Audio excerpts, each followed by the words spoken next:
Good evening, everyone, and thank you for joining us for the Photoshop Composite Basics webinar.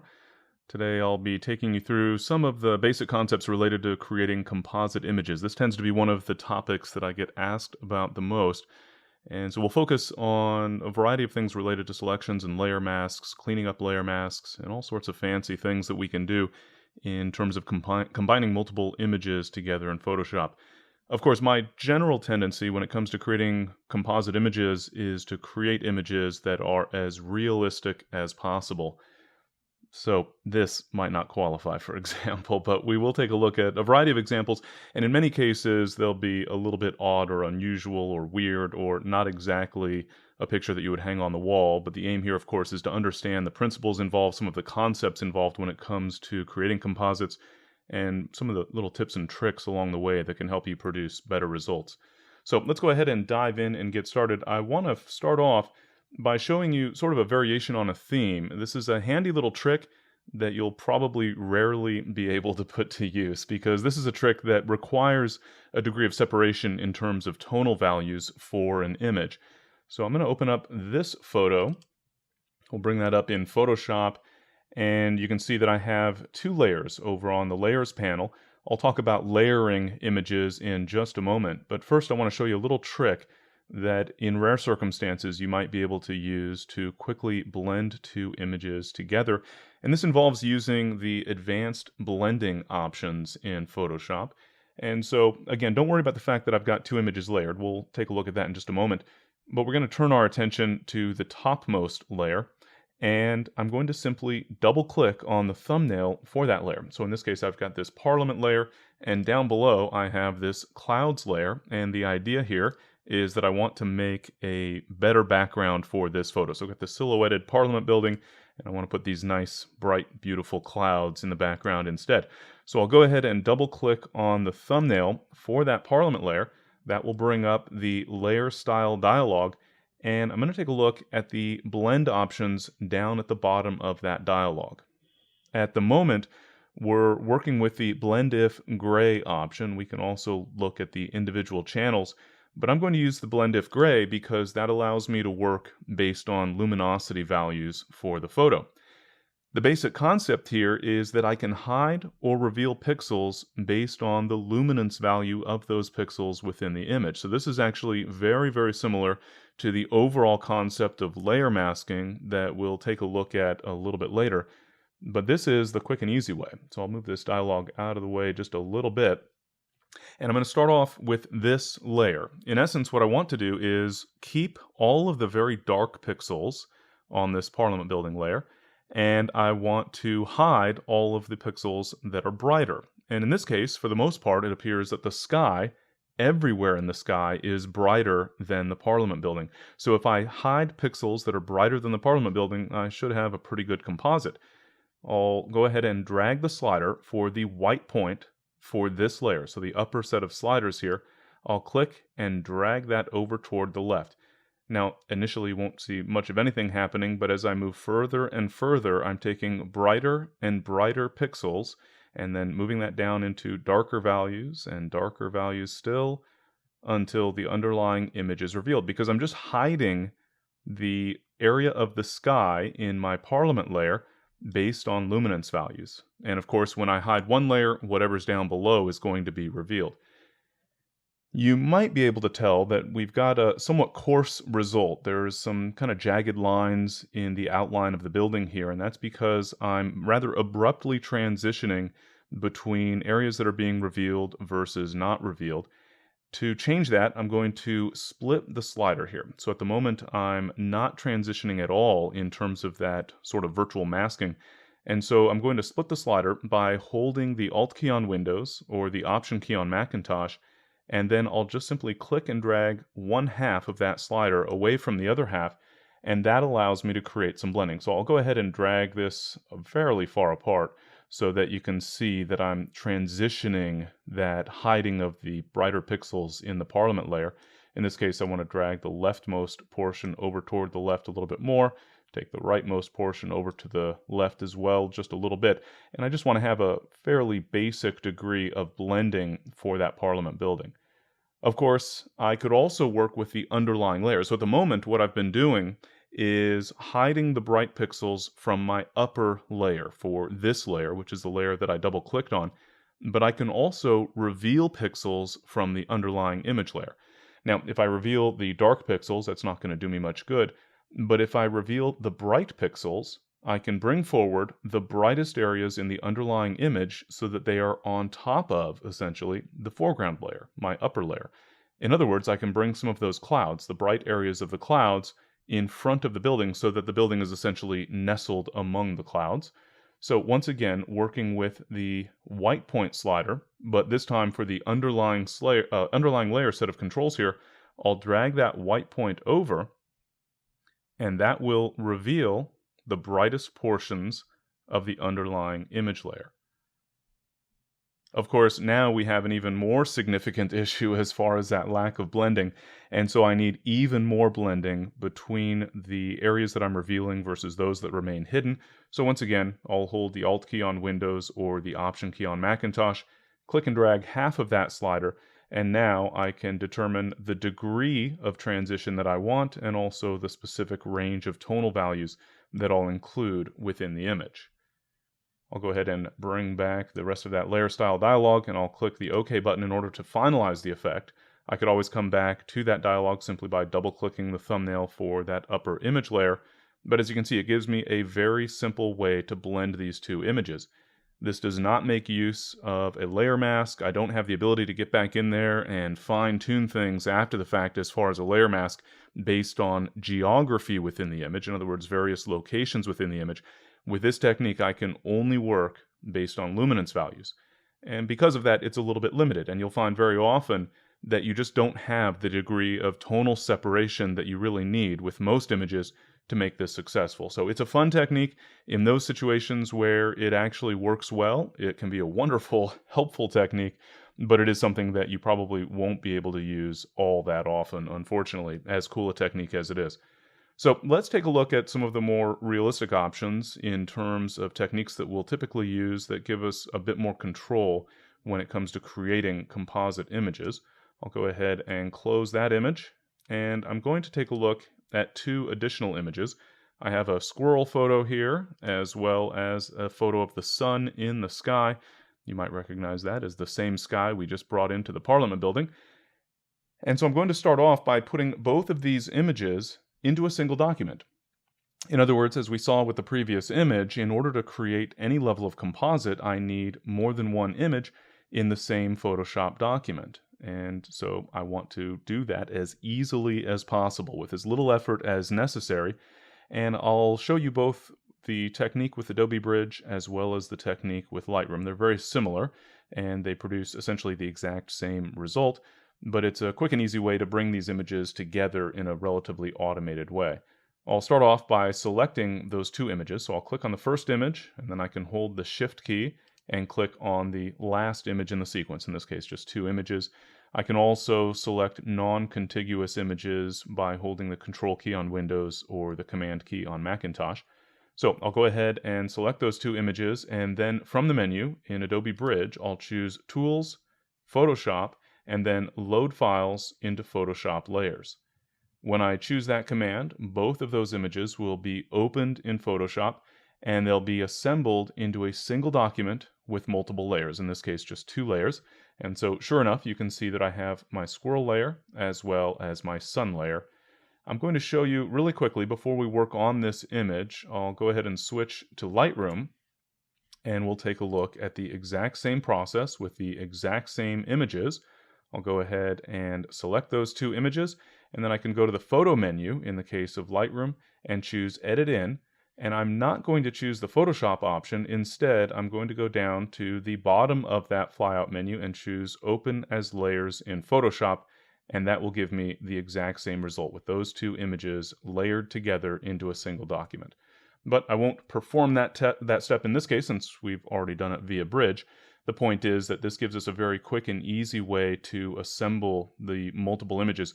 They will be aligned if they are of the exact same pixel dimensions. If they're not of the same pixel dimensions, obviously there will be some variation there with the document sized to allow for all of the images to be included. And in all cases, of course, we can make some other changes. We'll take a look at some of the transform commands a little bit later, for example. But let's take a look at the basic concepts involved with layer masking in Photoshop. I'm going to start off with just a very basic approach so that we can gain an understanding of what a layer mask is and how it actually works.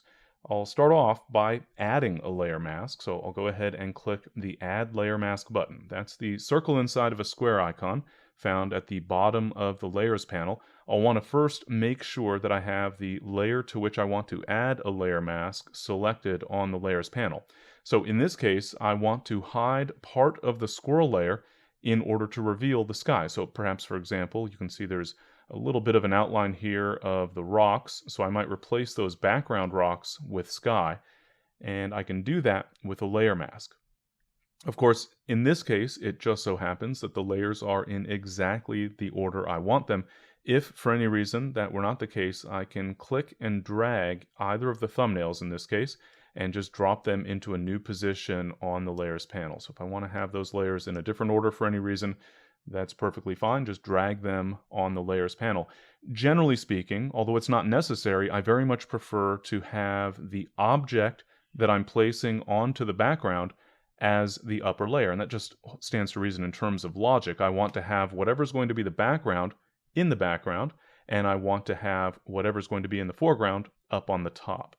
So with that said, I'll go ahead and click on the Add Layer Mask button at the bottom of the Layers panel, and essentially nothing happens as far as the image is concerned. You can see that I have a new thumbnail attached to my image, and that is the layer mask. A layer mask is, for all intents and purposes, just an image, but it's an image that's being used in a very special way.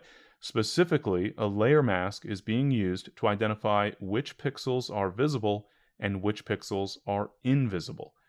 In this case, because I've just added a basic layer mask, that layer mask is completely filled with white. And in the context of a layer mask, black blocks and white reveals. And so in this case, with a layer mask that's completely filled with white, we're revealing all of the pixels here. But I can change that very easily. For example, I could fill the layer mask with black and all of the pixels would be hidden. Now, bear in mind, a layer mask, as I mentioned, is essentially just an image. So we can work with a layer mask in much the same way that we can work with any image within Photoshop. So, for example, just as I can invert a photo, I can invert a layer mask. So I'll click on the layer mask to make sure that it is indeed active, and then I can press Control-I on Windows or Command-I on Macintosh, for example, and that inverts the layer mask from white to black. And again, since black blocks and white reveals, now that I've filled that layer mask with black, none of the pixels for my squirrel layer are visible. Because those pixels have been hidden, now whatever's underneath is going to be revealed. And in this case, that happens to be my sun in the sky layer, the cloudy sky down below. Of course, in this case, that wouldn't accomplish much if I'm just adding a layer and then hiding that layer altogether. Rather, what we would typically want to do is to partially hide or reveal a layer. So let's take a look at a different image, and we'll go ahead and work through that process. I have an image that's already been assembled here. I have, in this case, a similar image of clouds in the sky, as well as a photo of the Flatiron Building, conveniently with a nice, clear, open sky, and I'd like to replace that sky with the sky we see down below. And so once again, that same basic process is to add a layer mask to the layer that I would like to partially hide or reveal. In other words, that I would like to hide some of those pixels. Now, to be sure, we could also simply delete pixels. We could use the eraser tool, for example, and remove pixels altogether from the image layer that I'm working with. But then we don't have any flexibility in terms of being able to come back later and fine-tune our work. So instead, once again, since the layer mask involves that concept of blocking and revealing with black or white, and since the layer mask starts out all white, all I need to do to partially block, in other words, to block certain areas of the image, is to add black in certain areas of the photo. In other words, via that layer mask, I'm going to add some black. Generally, I find that the easiest method for that is to use the brush tool. So I'll go ahead and choose the brush tool. Typically, I would work with a hard-edged brush or a slightly soft-edged brush. In this case, I'll go ahead and work with a hard edge brush so that we can better see the impact. We'll talk a little bit more about blending various areas of the image a little bit later tonight. But now I'm going to press the letter D on the keyboard to set the default colors of black and white, or in the context of a layer mask, it's actually white and black. In other words, white as the foreground color and black as the background color. And then I can press the letter X on the keyboard as needed to switch or exchange the foreground and background colors so that, as you can now see at the bottom of the toolbar, we have black as the foreground color. I'll then move into the image and use the left and right square bracket keys to adjust the size of the brush. And now anywhere that I paint in the image, I'm actually painting on the layer mask. You can see that I have those crop corners indicating that the layer mask is currently active. So anywhere I paint with black, I'm actually painting on the layer mask itself, and that will hide pixels from view, enabling me to, of course, hide the sky for the Flatiron Building image here, and reveal the sky down below.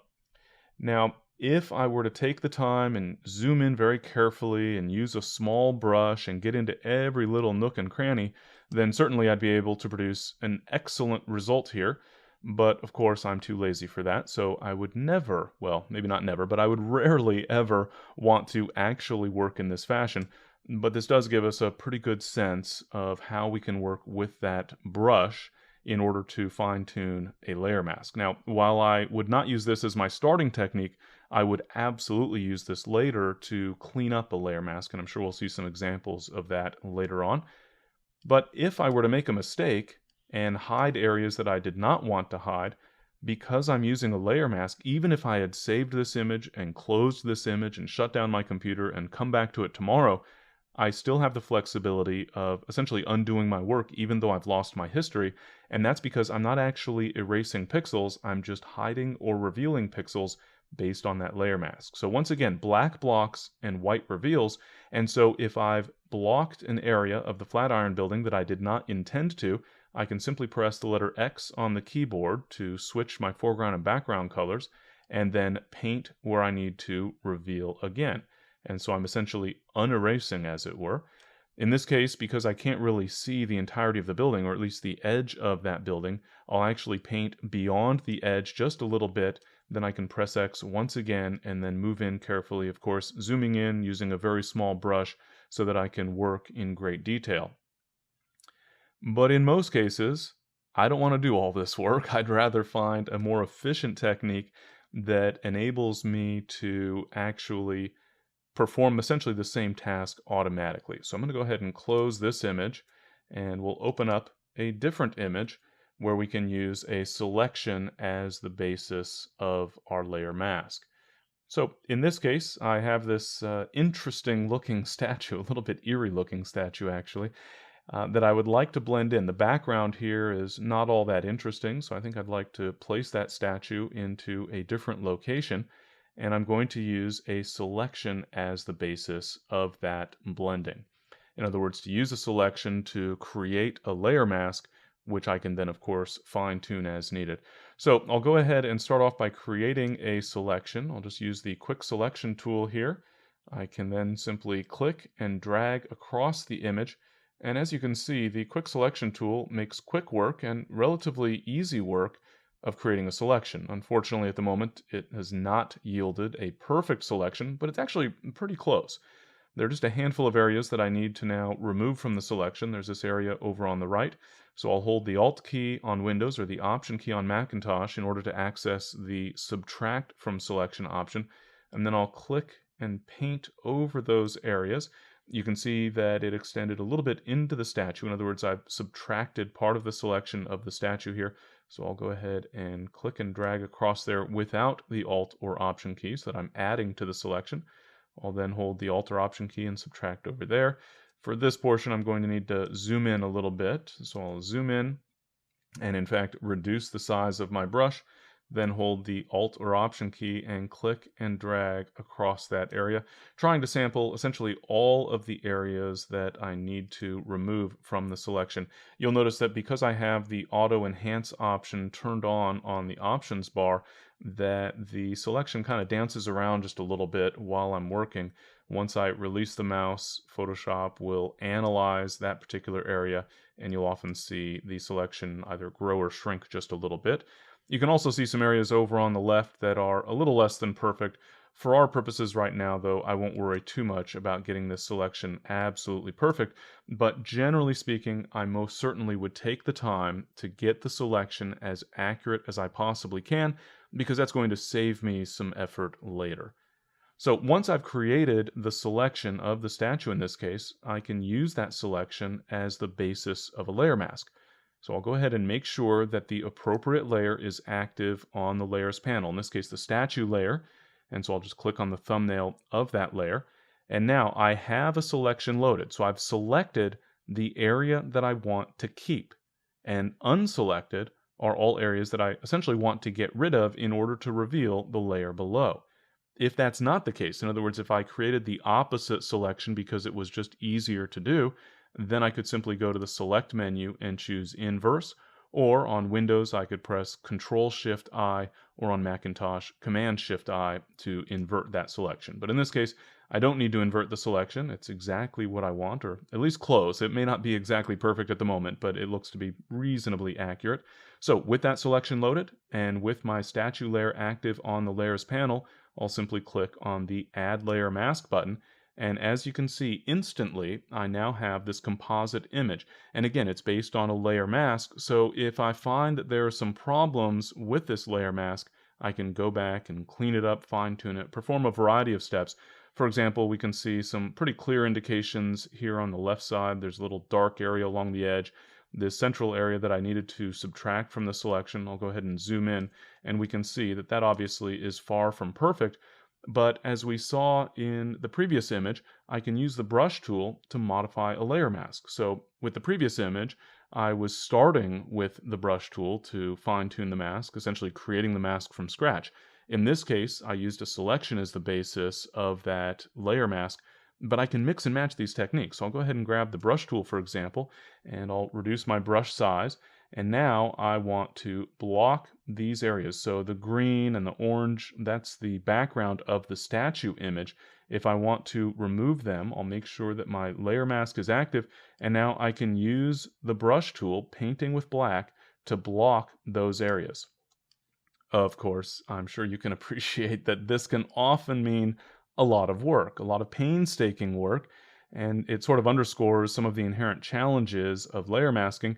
And really, I think the most important thing to keep in mind in that respect is that creating a great composite image usually involves a fair amount of work. And so if you're not interested in spending lots of time at the computer fine-tuning your layer masks, then maybe layer masking is not for you and you don't want to create composite images, because to get really good results that, granted, are not necessarily believable, I'm not sure anyone is going to mistake this for a straight photograph taken, with one shutter release, but still we want to have good quality. And so, again, you'll need to spend, in most cases, a fair amount of time fine-tuning that layer mask. We'll look at some of the ways that we can do that relatively easily in just a moment. I'm going to move on to another image, though, so I'll go ahead and close this image, and we'll take a look at some methods for reviewing a layer mask. So this, I think, looks reasonably believable. I think most people, if they looked at this photo, they would not automatically assume that it was a composite image. And so I'm going to actually, in fact, demonstrate that it's not such an unbelievable image by hiding the layer mask. So in this case, I had already created a layer mask. I'm going to temporarily disable the layer mask so that we can see what the image looked like. The image that I used as the source of this light post, of this lantern, is actually a photo taken from very nearly the same spot as this photo, essentially just a little bit further down the lake. And I just decided that the lamp here would look a little bit better in a different photo. It creates a little bit stronger composition, I suppose. And so in this case, I have blended these two images into what hopefully is somewhat believable. And we've already seen here one of the first ways of evaluating a layer mask, and that is to simply hide and reveal the layer mask itself. To do so, simply hold the Shift key on the keyboard while clicking on the thumbnail for the layer mask. You can see a nice obvious red X indicating that this layer mask is temporarily disabled. I can enable it once again by shift-clicking it. Of course, that can be very helpful in evaluating the image to some extent to see, how good of a job have we done blending the images, is it believable, etc. Another quick and easy technique is to hide this layer temporarily. So there's the image without the lamp inserted, there's the image with, and I can do that just by clicking the eye icon to the left of, in this case, my lamp layer. So I turn that off and on and just kind of get an overview of, does everything seem to match up well? I can also take things a little bit of a step further because at the moment it seems that everything is just fine, that the layer mask seems to be of good quality, everything seems to be blended together well, but I'd like to take a look at the actual layer mask so that I can get a better sense of just how good that layer mask really is. To do that, I'll hold the Alt key on Windows or the Option key on Macintosh, and then we see a very obvious problem. So we have black blocking and white revealing. The background, of course, is black. The foreground is white, but we see just a little stripe here of black, and that means that a portion of the lamp itself is blocked, and therefore in this little area, we're actually seeing the lake image down below. So I'll hold the Alt key on Windows or Option key on Macintosh once again, and click on that layer mask thumbnail.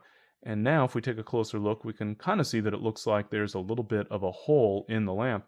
If I turn off the visibility for that background layer, it becomes much more obvious. So various techniques for actually evaluating the layer mask itself. I would say the most valuable perhaps is to Alt or Option click on the thumbnail for the layer mask, because that's going to reveal things that you might not otherwise catch. If we were blending a panorama together, for example, you might not catch a little stripe of pixels that you missed. And so in this case, I catch a little area that obviously is a problem. Note that I can clean that up while I'm actually working in this view. So while I'm viewing the layer mask itself, I can actually, in this case, with the brush tool, paint with white in order to clean that up. And then when we go back to the image itself, you can see that I've cleaned that area up. So a few techniques there for evaluating the overall result in terms of the layer mask, the accuracy of that layer mask, and making sure that it is of the best quality possible. Well, speaking of best quality possible, this certainly is not the best quality possible. Probably not exactly the most believable image in the world, but the point here is not to try to create an image that you're going to think was a legitimate single capture, but rather to illustrate a very common issue when creating composites, and that is a mismatch between the images. There's a good chance that the individual images, for example, were captured under different lighting conditions. We might have variations in exposure, in contrast, in color, etc. In this particular example, we have a very warm sky, kind of a reddish, pinkish sky, and a relatively cool foreground subject. So obviously they were captured under very different lighting conditions, and the overall color temperature or color balance is somewhat dramatically different between the two. So let's take a look at how we can fix that situation. In this case, for example, we might assume that a color balance adjustment would do the trick. So I'll make sure that the topmost layer on the layers panel is active, is selected, and then I'm going to add an adjustment layer. So I'll click on the Add Adjustment Layer button. That's the half black, half white circle icon at the bottom of the layers panel. And I'll go ahead and choose the adjustment type that I think is most appropriate for the current circumstances, in this case, color balance. And that will add a color balance adjustment layer and also bring up the Properties panel with various sliders associated with color balance. So I'll go ahead and make an adjustment. In this case, maybe I want to warm up the building so that it better matches the sky. So maybe I'll shift that building toward kind of a reddish tone and maybe toward a little bit of a yellowish tone, and maybe a little bit toward magenta. And it probably becomes immediately obvious that I'm adjusting not only the building, but the background as well. And that's because adjustment layers, by default, affect all layers below them. But it's very easy to change that. All I need to do is put this adjustment layer, this color balance adjustment layer, into a clipping group immediately with the layer below. And so I'll go ahead and click on that button at the far left of the set of buttons on the bottom of the Properties panel. that will add the current layer into a clipping group with the layer below. What that essentially means is that the layer that is currently selected on the layers panel will only be visible in the areas that the layer below is visible. And since that image below is essentially defined based on a layer mask, what this really means is that this adjustment layer will only affect the building and not the sky in the background. So I'll go ahead and click that button, and you can see now I'm only adjusting the building and not the sky. So now that we've gotten that fixed, I can make a perhaps slightly more realistic adjustment for the image. I obviously don't want it to be greenish yellow. I might add kind of a little bit of a pinkish reddish hue to it. I don't need it to be too terribly strong, but I want to make sure that it's either neutral or a little bit warm. We can see here's the before version and here's the after, for example. So I can continue fine-tuning the controls for that adjustment layer, knowing that it's only going to affect the current image. In other words, that building layer rather than the sky behind it. And that can be very important. It's probably one of the things that gets overlooked the most other than the quality of the layer mask itself, and that is adjustments that will help make sure that both of the images actually match each other. And from that standpoint, if I wanted to adjust only the clouds, for example, I can click on that clouds layer and then add an adjustment layer. I'll go ahead and just add a hue saturation adjustment so that we can have an obvious effect. Whenever I add an adjustment layer, it is placed directly above the currently active layer. So since the hue saturation adjustment layer that I just added is above the clouds layer, but below my building, this adjustment will only affect that background. So by working in this way, we've got quite a bit of flexibility as far as making sure that all layers in our composite match up reasonably well so that we get a more believable or more aesthetically pleasing result. I'll go ahead and close that photo. And I wanted to show you an example of sort of having a layer interact with the object that you're essentially masking. So I'm going to add essentially a title slide here, as it were, and then we'll go ahead and mask that based on the brown pelican. So I'm going to start off by just adding essentially an object to my image, in this case just a rectangle. So we'll assume, for example, that I'm going to add some sort of title that I might place as, a colored object. I'll go ahead and change this to a color that kind of stands out a little bit more. Maybe something a little bit more subtle than that, though.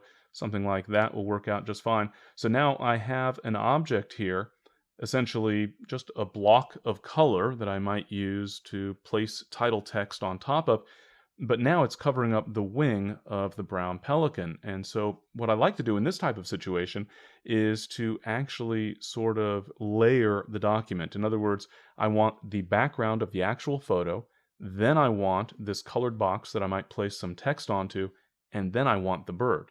So in order to accomplish that, I need to be able to see the wing of that bird. So I'll go ahead and turn off the visibility for that shape layer that I added. And then I want to create a selection of at least part of the wing here of the bird. But I think it might be a little bit easier to create a selection of essentially everything else. And so we'll give that a try with the quick selection tool, obviously in this case not being especially careful. If that doesn't work too well, I can press Control D or Command D to deselect, and then I'll use a little bit larger brush here and I can try and create a selection just of this portion of the wing. Now, I don't need much of a selection here, as you'll see in just a moment. I just need to make sure that I have an accurate selection, at least for this portion of the wing.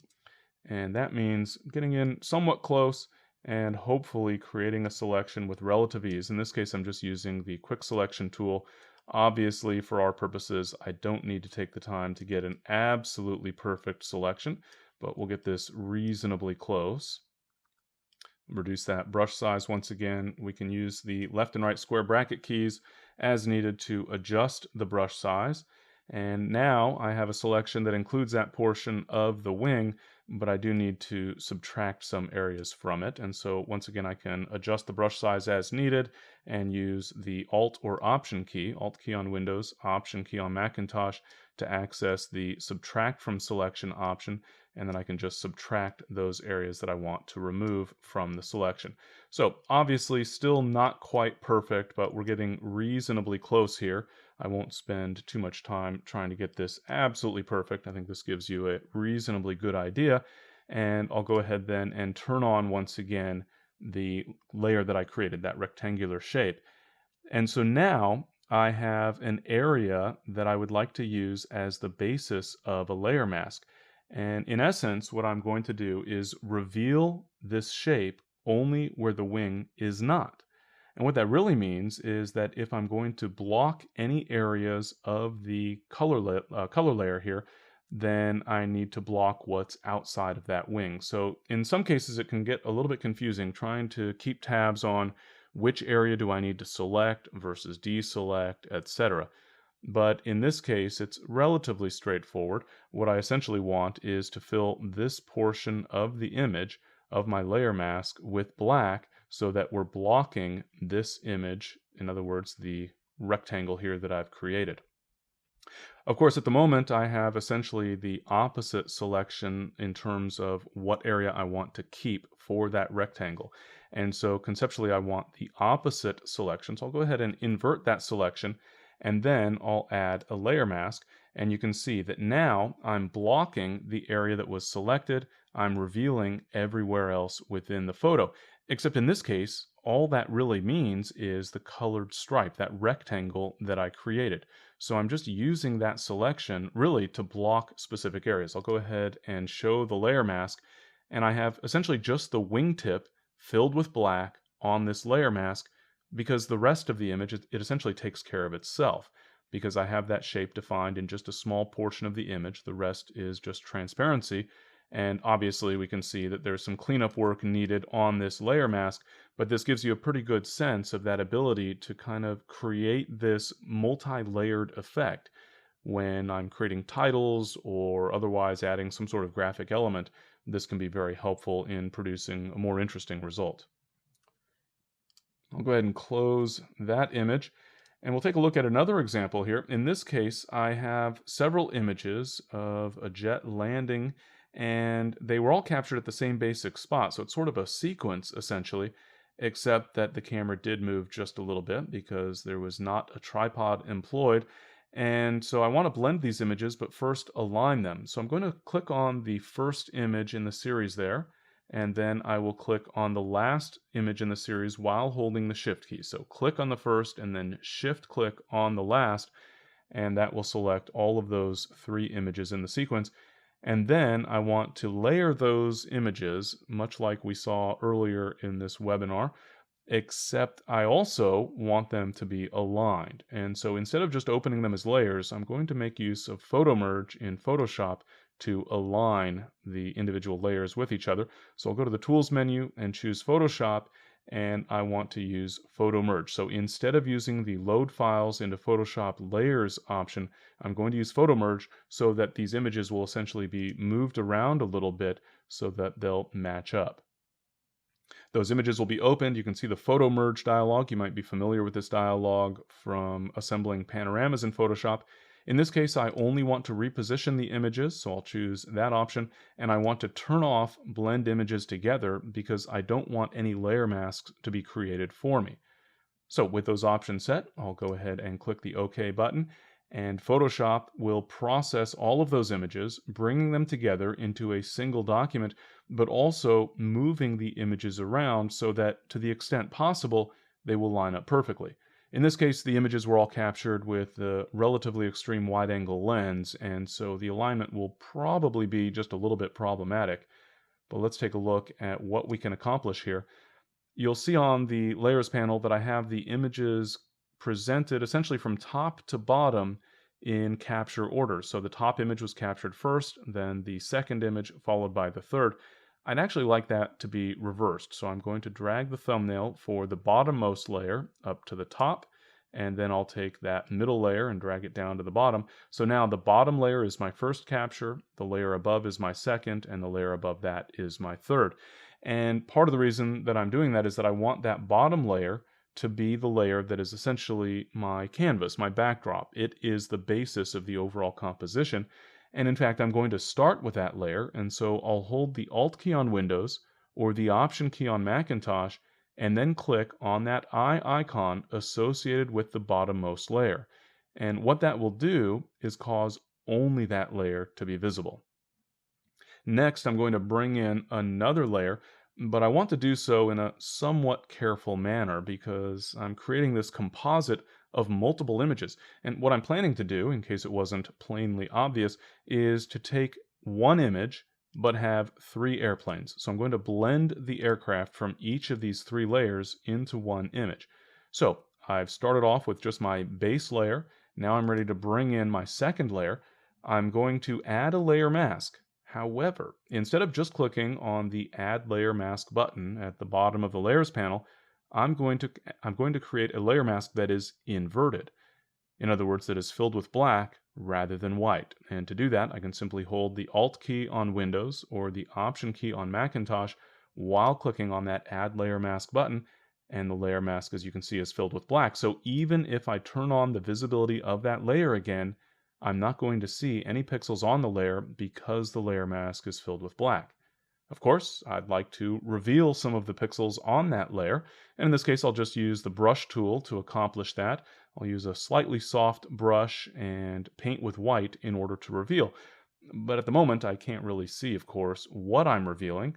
I might want to hide that layer mask temporarily, for example. I could certainly create a selection as the basis of this layer mask if I'd wanted to, but in this case, I'll just go ahead and paint, having disabled that layer mask by shift-clicking on it, and then revealing it once again by shift-clicking a second time. I can see exactly where the aircraft is, so I'll go ahead then and just get started in this area. And I don't need to worry about producing a perfect result initially. I just want to reveal the airplane, and then I'll always be able to go back and fine-tune things after the fact. You can see that I have some areas where the trees didn't quite line up perfectly, and so I might need to do some careful fine-tuning of the layer mask in that area. But you can see it's a very simple process of just revealing the entire airplane by revealing or blocking as needed on that layer mask. So I'll go ahead and finish painting that in. You can see that I've got the two aircraft here, well, two versions of the same aircraft actually, very close to each other, but there is a little bit of a gap. You can see that there's some areas where the exposure differed just a little bit, so I might press the X key to exchange foreground and background colors. I might also soften up the edge of that brush just a little bit and then paint in to blend a little more. I could do some more careful work down by the palm trees down below, etc. But this gives us a pretty good basic idea of that process. I'll go ahead then and move on to the next image, the topmost image in this case. I'll go ahead and start off with it revealed, and then I'll hold the Alt or Option key and click to add a layer mask once again, except I didn't select the right layer there. Let me try that one more time. There we go. And so now this layer, the topmost layer, is hidden, but I can start revealing it. So once again, I'll shift click on the layer mask thumbnail, shift click again. Once I have a pretty good sense of where that object is, where that airplane is, then I can simply start painting with white in order to reveal it. So make sure I'm on the right layer there, and I'll go ahead and paint with white once again to reveal the airplane on this layer. And again, I'll generally just kind of paint broad strokes and follow that outline mostly, then come back to the interior and just fill things in. You can see I'm obviously going to need to crop this image in order to finalize the effect because things didn't line up perfectly. And we'll find the wing right over here. And I can continue in that way, just revealing pixels based on the content of this particular layer. So right about there looks to be about it. And once again, of course, I can paint with black and blend in, use a softer edge brush, and just blend those areas in. So obviously at the moment, not a completely perfect result, but a good demonstration of the possibilities. Now we can also then, of course, crop the image. I'll go ahead and choose the crop tool, and I'll just drag that crop box inward so that we can get a better sense of exactly what our final result might be.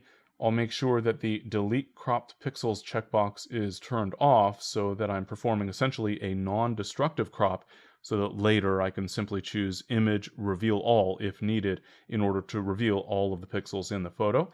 I'll go ahead and apply that crop, and you can see there is our at least quasi-final result. Actually, I'm seeing that I missed a section over there on the left side, And so I'll go ahead and crop that inward just a little bit.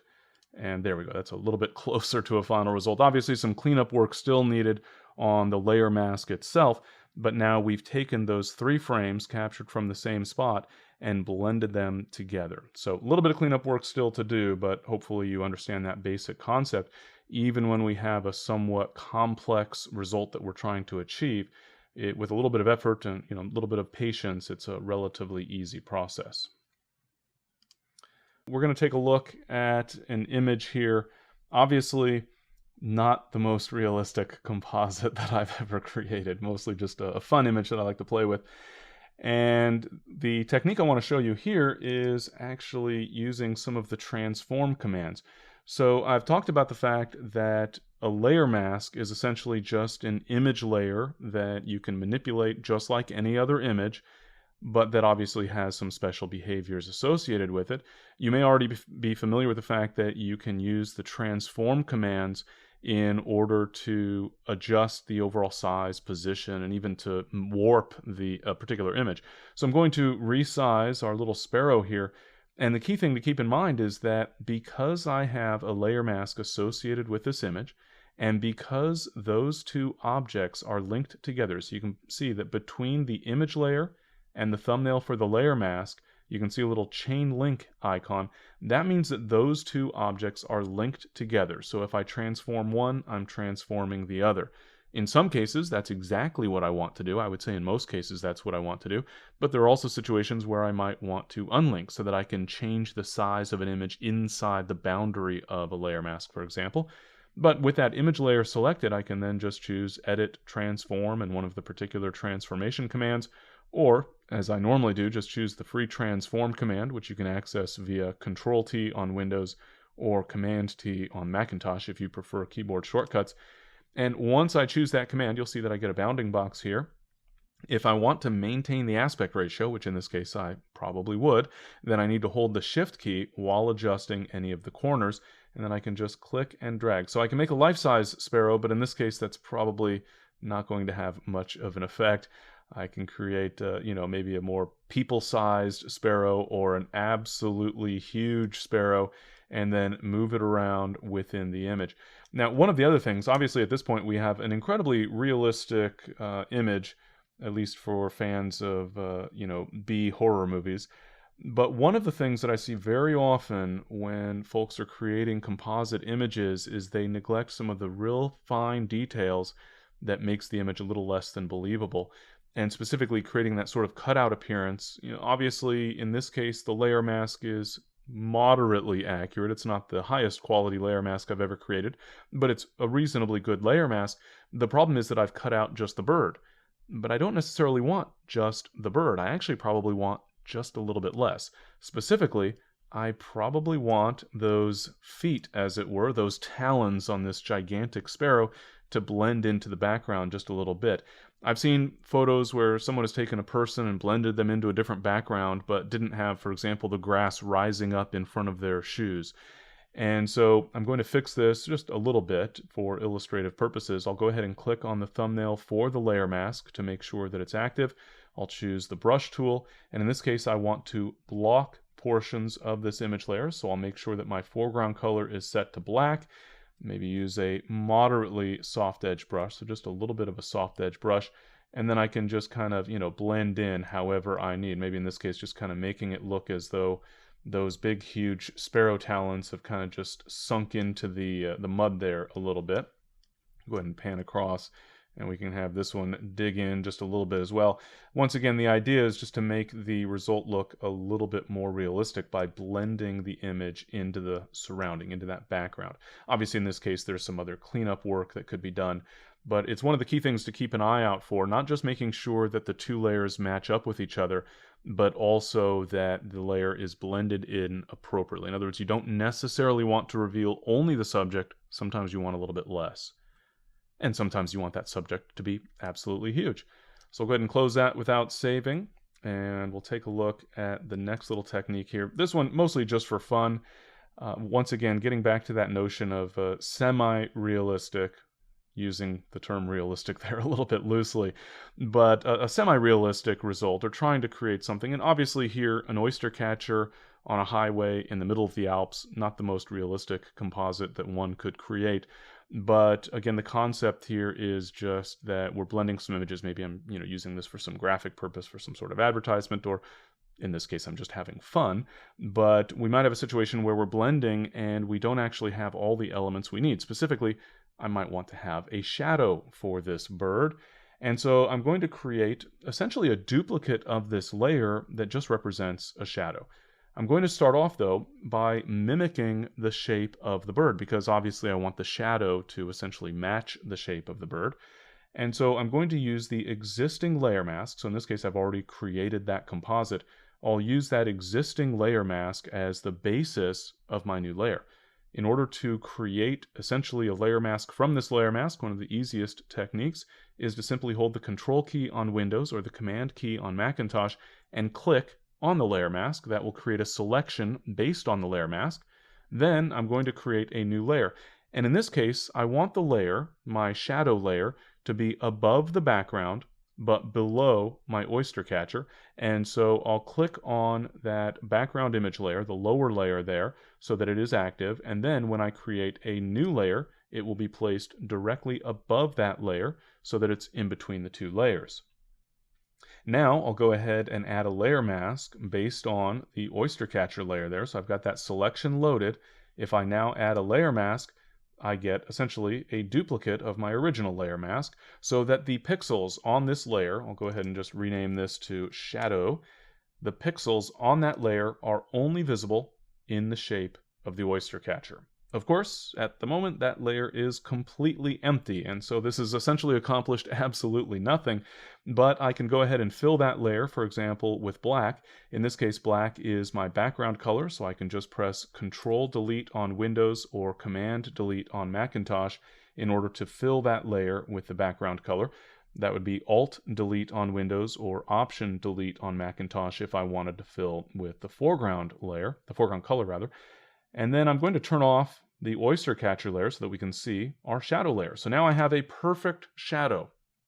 Unfortunately, it's a perfect shadow perfectly hidden right behind that oyster catcher, but this is where our transformation option comes in once again. So I can press Control-T on Windows or Command-T on Macintosh in order to bring up that free transform option. And then I might even take things for a little bit of a more kind of wild turn. I might, for example, hold the Control or Command key while I'm dragging one of the corners so that I can skew things a bit. I'll go ahead and skew to a more dramatic degree here. Obviously, perspective-wise, not the most realistic result I could have created. I'll go ahead and zoom in a little bit here, but you get the idea here. I could spend some time fine-tuning and making sure that the shadow is in the appropriate direction, etc. But for now, I just want to illustrate the concept. I have a wonderful shadow. We know that it obviously is a very real shadow because the shape perfectly matches the oyster catcher. The problem is, that's probably not the best result. I've obviously have skewed it a little bit with that free transform command, but shadows usually have somewhat soft edges, and so I'm now going to choose that shadow layer, the layer mask for my shadow layer, and then on the properties panel, you can see I have my masks option here. I'll simply increase the value for feather. And that gives me a pretty good result. Well, relative term again, but something like that might work well. But notice this shadow, obviously this was a very bright sunny day because that shadow is about as dark as you could possibly get. Generally speaking, I would not want the result to be quite that dark, obviously. So instead of actually putting black on the asphalt, what I'm really going to do is just darken the asphalt. And so I can change the blend mode at the top of the layers panel using that pop-up from the default of normal to multiply, so that I'm only darkening that background layer. And the main reason that I use this option, as a starting point at least, is so that if there's variability in terms of tonal values, I'll also get variability in terms of that final result. But I also want to reduce that opacity because I don't want a super strong shadow. I'll zoom out just a little bit here. I want a little bit more subtle shadow. I'm just trying to make people think this is a real photo. Not trying to make a very dramatic shadow. So obviously, again, I don't have things necessarily aligned the way I might do in the final version, etc. but you can see that via all those various techniques, by duplicating that layer mask, by loading a selection first, and by transforming that layer, filling it with black, reducing opacity, changing the blend mode to multiply, we get a, moderately believable result. At the moment, obviously, my focus is not on creating a great image that you're all going to want to buy and hang on the wall, but rather to illustrate the techniques here. But obviously, demonstrating some pretty powerful capabilities as far as that layer masking within Photoshop. So let's take things to a little bit of an extreme here. I'm going to open up an image. I have this photo of a macaque in a moderately natural setting, other than the umbrella stand here that he's nibbling on. But I also have a new scenery. We're going to let this macaque travel halfway around the world from Japan to Spain. And so I want to blend this macaque onto this background, which seems simple enough based on all the techniques that we've seen thus far this evening. Should be no problem at all. I'm going to start off by just creating a basic selection. I'll just go ahead and use the quick selection tool, and I'll just click and drag across that macaque and create a basic selection. Now, for our purposes, I'm not going to worry about the post. I'm just going to focus my energy on the macaque itself. But after just dragging around for a few seconds using the quick selection tool, you can see that I end up with what is essentially a seemingly very good selection. It looks like this is a great selection. I should end up with a wonderful result. And so with the macaque selected and with my macaque layer active on the layers panel, I'll go ahead and add a layer mask, and I will then be immediately disappointed. And so I'll go ahead and zoom in, and we can see that we have a little bit of a harsh result. And in fact, we also have some color contamination. So a few issues that we need to deal with. Conceptually, I'll go ahead and pan up to this portion of the image. Conceptually, I might just need to feather the result, except you can see that that softens that edge, but doesn't really improve the quality of my mask. And so this is a situation where I'm going to need to refine that mask edge. So I'll go ahead and click the Mask Edge button, and here we're able to exercise quite a bit more control over that mask. So I could still feather that layer mask, for example, but I can also shift the edge of the mask outward or inward. And of course, you have to think about the relative direction based on the layer mask itself. That looks to be a little bit better. I might feather just a little bit more so we have a bit more blending along the edge. I can also use the Smart Radius option and increase the value for radius. The radius is the area that Photoshop is evaluating in order to determine essentially which portion of the image is the macaque and which is everything else. I'll go ahead and increase the size of that radius, for example, and you can see that the area being evaluated increases versus decreases. With Smart Radius turned on, what's happening is that Photoshop will automatically vary the size of that radius, essentially based on the content of the image. So I'll go ahead and turn off the Show Radius checkbox, and we'll zoom out a little bit, and it looks like we have a much improved result. Obviously, I can continue fine-tuning some of those settings, mostly focused on feather and shift edge. In some cases, I might need to smooth, but that can obviously, in some cases, it can cause some of those transitions to smooth out in a way that's not exactly ideal. But that gives us a pretty decent starting point. I'm actually going to bring that edge outward just a little bit, maybe right around there, so that we can illustrate one other concept here. So I'm not going to bring it in quite as far as I might otherwise, mostly because I want to keep an exaggerated amount of that green. Even with an optimal setting here, we probably still have a little bit of green, but I want a little bit of extra green just for illustrative purposes so we can see exactly how I might fix that. Conceptually, I actually have a Decontaminate Colors checkbox down here, and I can turn that on and then create a brand new layer, automatically cleaning up that color fringing along the edge. But that doesn't often produce a great result in this type of situation where we have some translucency. You might be able to see down here, for example, that we have some green, and that's going to be a little bit tricky. So I'll just turn off that Decontaminate Colors option, and I'll go ahead and click OK. So now we have, it's at least an improved layer mask. It might not be a perfect result, but it's a reasonably good result. And then I'm going to show you a technique that I use for cleaning up that color contamination. And this is a fairly common issue that you might run into when you're blending multiple image layers. So I'm going to start off by adding a brand new image layer. I'll just call this Color Fix. I'll double click on the name of the layer, type a new name, and press Enter or Return. And then I'll grab my brush tool, and I can come out into the image and I could start painting. But if I were to do that, I'd be painting with black and white. I don't want to paint with black or white. I want to paint with macaque color.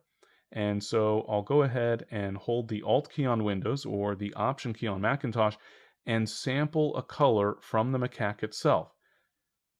So by holding the Alt or Option key while I click with the brush tool, you can see that my foreground color has changed to a macaque shade of brown. What that means is that I've essentially achieved the effect of the eyedropper tool with the brush tool just by holding the Alt or Option key. So with that color established, bear in mind, I'm skipping a step. But with that color established, I can now go ahead and paint to fix that area. Of course, I've gone really above and beyond the call here, and I've really fixed that area, completely replacing the image with macaque brown, essentially zero texture at all. Well, there are two things that I need to do here in order to resolve that issue. First, I don't actually want these pixels to be visible all by themselves. Rather, I just want them to influence the pixels down below, and specifically, I want them to influence the color of the pixels down below. So rather than having the normal blend mode, which causes those pixels to just be opaque pixels, I'm going to change the blend mode to color. And that will cause all of the painting that I did there to only affect the underlying color. Now, obviously, I chose a color up in here that maybe isn't ideal for areas down here, so I might want to go sample a different color and then paint with that different color, and here maybe I'll sample yet another color, etc.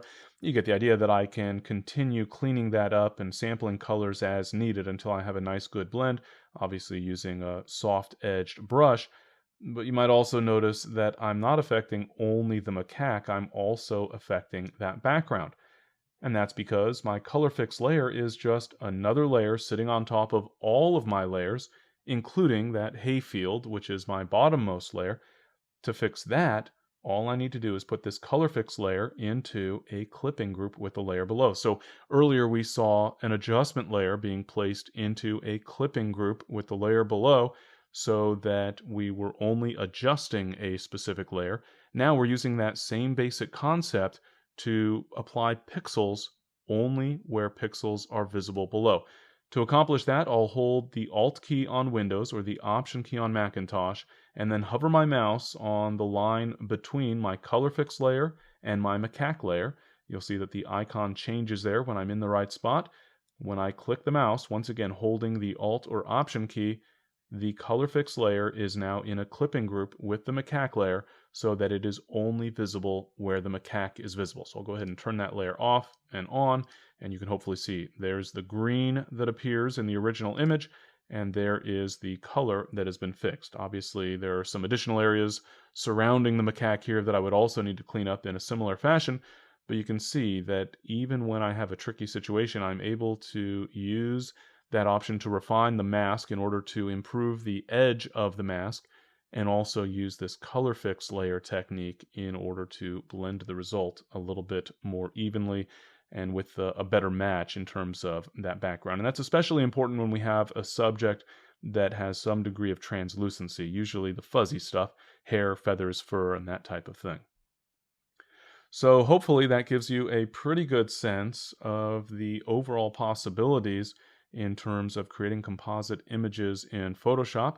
Thank you very much for joining us tonight. We have recorded this webinar, so if all goes as planned, if there weren't any other technical difficulties, we'll be able to post this later.